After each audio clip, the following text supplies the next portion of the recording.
La ecuación de Navier-Stokes, ecuación general del movimiento que vimos en la clase anterior, en la unidad número 4, clase que llegamos a definir esta ecuación, que es la ecuación de Navier-Stokes. En esta ecuación implica que las fuerzas de masa sumadas a las fuerzas debidas a la presión y a la resistencia viscosa igualan al vector aceleración, que a su vez presenta tres componentes debido a la impermanencia, a la rotacionalidad y a la convección del vector velocidad.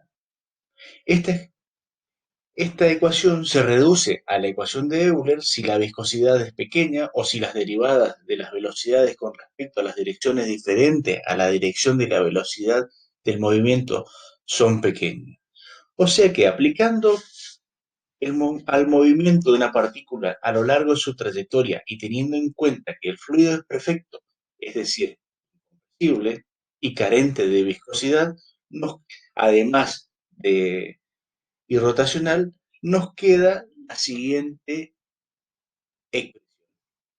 Esta expresión es la ecuación de Euler para las condiciones: viscosidad nula, fluido incompresible y además irrotacional. Ecuación de Euler, que es una ecuación fundamental de la hidrodinámica para un fluido perfecto. Dado que los procesos hidráulicos se desarrollan en el campo gravífico terrestre, resulta siempre de interés el estudio en que las fuerzas de masa derivan de un potencial.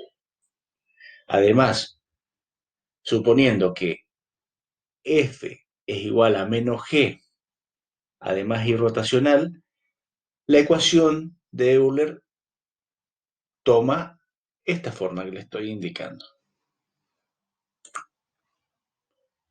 La ecuación de Euler en coordenadas intrínsecas, tomando una partícula que se desplaza sobre una trayectoria, se puede representar por el sistema de vectores unitarios ortogonales, en donde el vector L es tangente a la curva en cada punto. El segundo vector en la dirección normal a L, definido como N, y es también normal al vector L en cada punto de esa trayectoria. Y el tercero se llama vector binormal y es normal al vector n, normal al vector e. La expresión de Euler, los valores de L, n y b dependerá del valor de la aceleración de la gravedad y variará según la posición de la terna, cuyo eje formarán ángulos alfa, beta y gamma con la vertical variable con las distintas posiciones de la masa elemental a lo largo de ese recorrido. Para el planteo de las ecuaciones de Euler en coordenadas intrínsecas es necesario establecer el equilibrio dinámico de las fuerzas en las direcciones tangencial, normal y binormal que actúa sobre el elemento líquido también de tamaño diferencial. Entonces, en este volumen elemental podemos ver representadas las fuerzas de superficies en las acá indicadas solamente en dos direcciones en el dibujo. Y además, como el peso de una partícula de fluido, como pueden observar en esta ecuación, está dado por el producto del peso específico por el volumen elemental definido por diferencial de L, diferencial de N y diferencial de B. Además, como los cosenos directores están dados por las derivadas parciales, o sea, referidos con respecto a las tres direcciones, considerando además que el movimiento es permanente, o sea que no se va a registrar ninguna variación de la velocidad en el tiempo, La ecuación de Euler se reduce expresada en forma vectorial a esta expresión.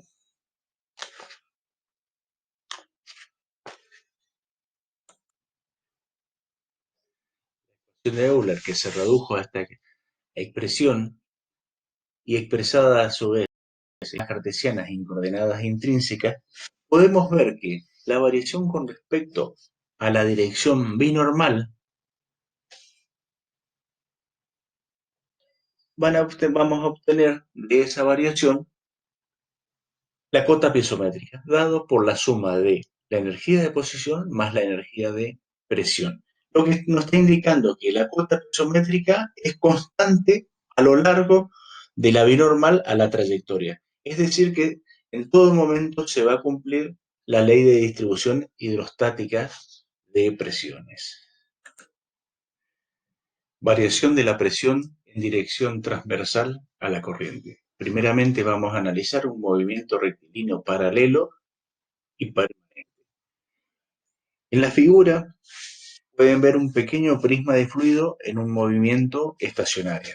Las fuerzas de superficies que actúan sobre las caras del prisma en la dirección normal al movimiento, dirección normal, y esta es la dirección del movimiento, las fuerzas están dadas por el producto de la presión por el diferencial de área. La presión en el punto 1 y la presión por diferencial de área en el punto 2. El equilibrio de fuerzas normal al movimiento se expresa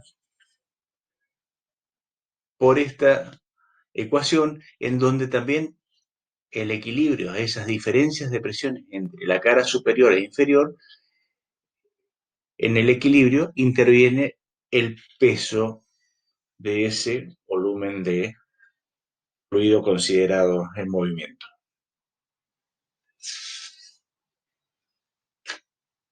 De ese equilibrio resulta que la presión varía con la ecuación de la hidrostática. Podemos ver en esta ecuación indicada con el número 1. Como se aprecia, entonces, en un movimiento rectilíneo paralelo estacionario, la presión en cualquier sección normal a la dirección del movimiento van de acuerdo con la ecuación de la presión hidrostática.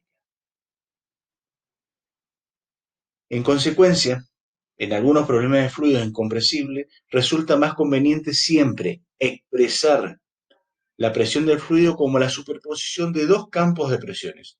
Uno es el campo de la presión hidrostática, provocado por el peso de la columna de fluido, y otro el de la presión debido al movimiento, indicado como P. Teniendo en cuenta que la expresión de la expresión hidrostática, la presión en un punto cualquiera de un fluido incompresible en movimiento viene dado por esta expresión ya trabajando la expresión, en consecuencia resulta que en un movimiento rectilíneo paralelo, la presión debido al movimiento no varía en la dirección transversal al mismo. Entonces veamos ahora qué ocurre para un movimiento cualquiera.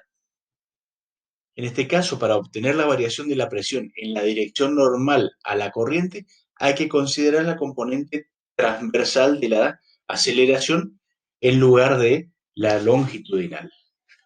Recuerden que el vector aceleración está dado por dos componentes, la aceleración local y la aceleración normal.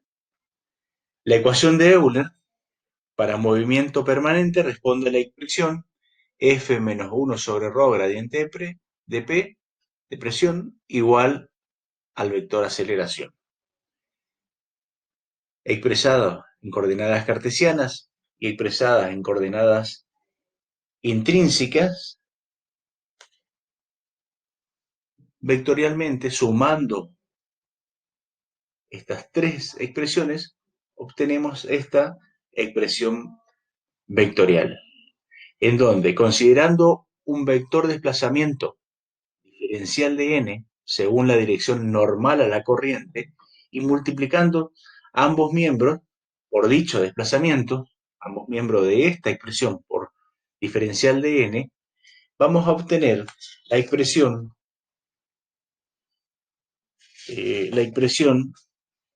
siguiente. Además, consideremos que de L por diferencial de n es nulo, por ser dos vectores perpendiculares. El producto n por diferencial de n es igual a diferencial de n, por ser paralelos, siendo n también un vector unitario. La expresión final es la variación infinitesimal de elevación según la normal a la línea de corriente. Considerando un fluido incomprensible y poniendo en evidencia el campo de presiones debido al movimiento, resulta que la presión indicada por esta expresión, haciendo el desarrollo correspondiente y los reemplazos necesarios, vamos a obtener la expresión 6', expresión que permite determinar las variaciones de presiones en la dirección normal a la corriente.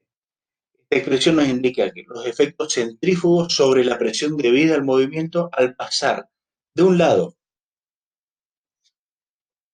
convexo al lado cóncavo de un tubo de corriente. La presión disminuye en una cantidad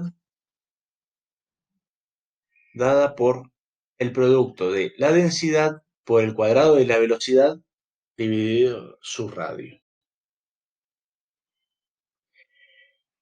Podemos decir que acá no va a existir diferencia de presión debido al movimiento en la dirección normal a la corriente. La presión en cualquier sección normal a la dirección del movimiento varía de acuerdo con la ecuación de la presión hidrostática. La cota piezométrica es constante a lo largo de la vía normal a la trayectoria, es decir, se cumple la ley de variación hidrostática de presiones. Trabajo de la fuerza. La condición de equilibrio dinámico establece la vinculación que existe entre las diversas fuerzas intervinientes en el movimiento. En general, esas fuerzas se toman por unidad de masa. Podemos decir que el trabajo que realizan esas fuerzas en su desplazamiento es igual a la suma de los trabajos que realizan sus componentes en la dirección respectiva, y como las fuerzas son por unidad de masa, se tendrá trabajo por unidad de masa. Para un fluido perfecto, si lo aplicamos y en reposo, la integración de las ecuaciones de Clairaut, ecuación que ya vimos en hidrostática, de la integración de esas ecuaciones, obtenemos la expresión vectorial en función de la aceleración de la gravedad, la densidad y el gradiente de presión. Y esa expresión es igual a cero. O sea que indica que el trabajo realizado por ella en un desplazamiento diferencial L será nulo, en donde ese desplazamiento diferencial de L tiene también tres componentes: diferencial de X, diferencial de Y y diferencial de Z. La expresión anterior, expresada en coordenadas cartesianas, lo que se encuentra entre paréntesis no es nada más que un diferencial de presión, teniendo en cuenta que esa presión es función también de las coordenadas del espacio. Y además, si yo multiplico por -1 a esta expresión, voy a obtener el trabajo por unidad de masa, expresada en forma diferencial. A su vez, si divido por la aceleración de la gravedad, tengo esta expresión, que tiene dimensiones de trabajo por unidad de peso. Integrando, obtengo igual a z más p sobre gamma igual a